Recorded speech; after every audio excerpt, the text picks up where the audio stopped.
the hospital on fire. I was instructed to post a man as lookouts in the hospital at the most vulnerable points and to take out and command a line of skirmishers.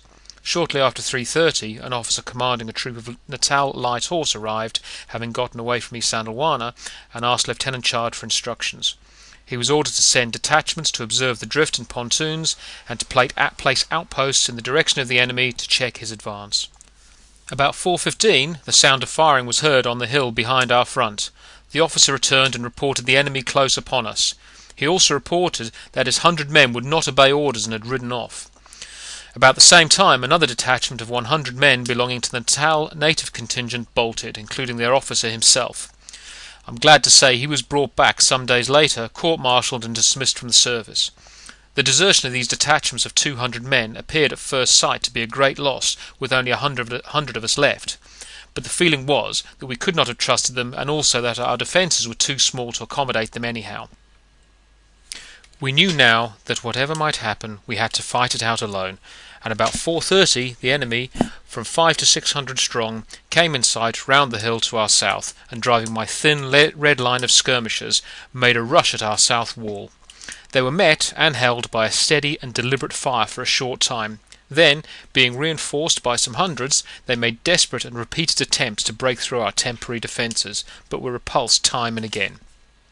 To show their fearlessness and their contempt for the redcoats and small numbers, they tried to leap the parapet, and at times seized our bayonets, only to be shot down. Looking back, one cannot but admire their fanatical bravery. About 7 o'clock they succeeded, after many attempts, in setting fire to the hospital.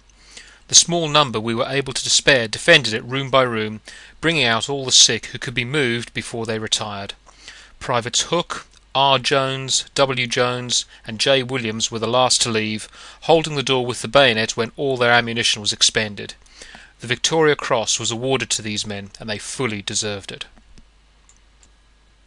The Zulus had collected the rifles from the men whom they had killed at East Sandalwana, and had captured the ammunition from the mules which had stampeded and threw their loads.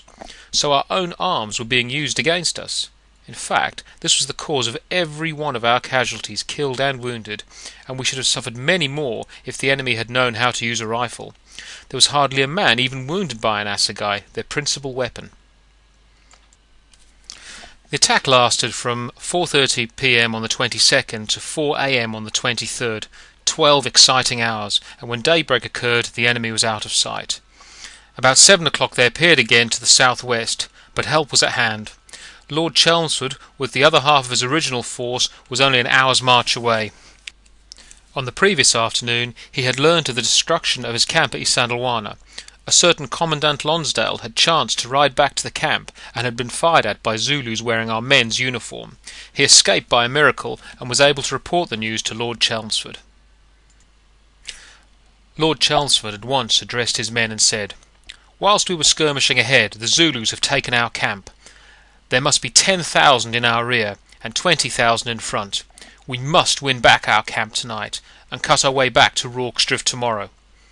"All right, sir, we'll do it." They got back to camp that night, but they found a grim and silent scene as they cautiously approached. The next day they resumed their march and appeared at Rorkes Drift, and our enemy retired. In his dispatch afterwards, Lord Chelmsford said, "To our intense relief, the waving of hats was seen from the hastily erected entrenchments, and the information soon reached me that the garrison had, for 12 hours, made the most gallant resistance I have ever heard of against the determined attack of some 3,000 Zulus, 350 of whose dead bodies surrounded the post. Our losses were 17 killed and 9 wounded. There's 351 killed that we buried. Their wounded must have been 400 to 500, which they removed under the cover of night." There are two things which I think have made Rorkes Drift stand out so vividly after all these years.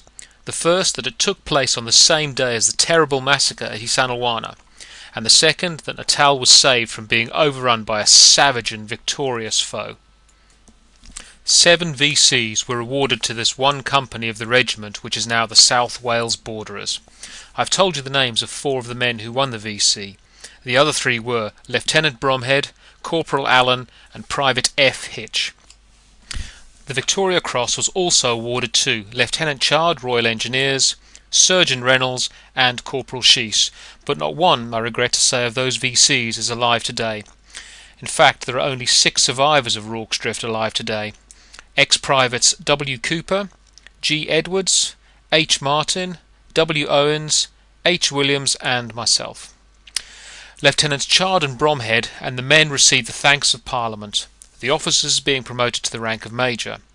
I was awarded the Distinguished Conduct Medal with an annuity of £10, the same awarded to the Victoria Cross, and awarded a commission, but as I was the youngest of 8 sons and the family exchequer was empty, I had to refuse it at the time.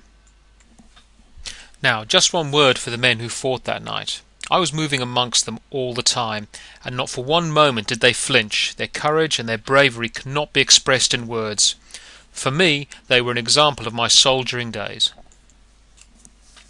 The following year, Queen Victoria received at Windsor Castle a colour party of the regiment, and decorated the Queen's colours with a silver wreath of immortelles in memory of Lieutenants Melville and Coghill for their devotion in trying to save the Queen's colours on the 22nd of January and for the noble defence of Rorkes Drift. So if you ever have the great privilege of seeing the colours of the South Wales border as uncased, you'll see the wreath. The original wreath presented by Her Majesty is now in the regimental chapel of Brecon Cathedral. You may have seen the famous picture of Rorkes Drift painted by that great French artist de Neuville, and the original is in the officers' mess of the 2nd Battalion, now at Londonderry.